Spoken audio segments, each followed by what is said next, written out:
সরাসরি রোদ থেকে এড়িয়ে চলতে হবে।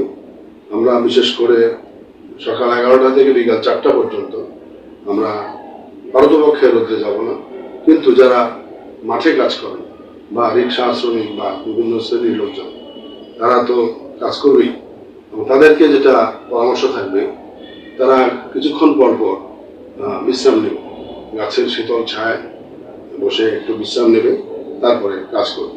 খাদ্যাভ্যাস, বিশেষ করে খাদ্য যেগুলো ভারী এবং তৈলাক্ত চর্বি খাবার, এগুলোকে পরিহার করতে হবে।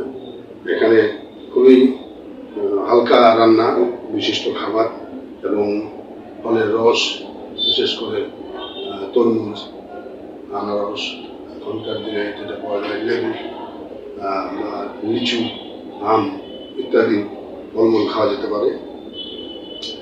আর পোশাক আশাক, বিশেষ করে পোশাকের ব্যাপারে আমরা ঢিলে ঢালা সুতি কাপড় চোপড় পরিধান করব।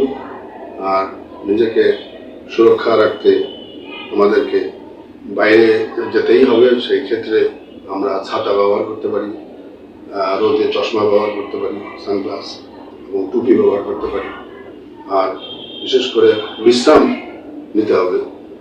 এই সময় দীর্ঘক্ষণ রোদে না থেকে মাঝে মধ্যে আমাদেরকে একটু গাছের শীতল ছায়া বিশ্রাম নিতে হবে, এবং আমরা সম্ভব হলে কয়েকবার গোসলও করতে পারি দিনের মধ্যে। এছাড়াও ভিজে গামছা বা তোয়ালে দিয়ে সারা শরীর মুছে দিতে হবে। এসব আমাদের করণীয়। আর সবচাইতে স্মরণ রাখতে হবে সেটা হচ্ছে শিশু, বয়োবৃদ্ধ এবং গর্ভবতী নারী, তাদেরকে খুবই সাবধানে রাখতে হবে এই তীব্র দাবদাহে তাদের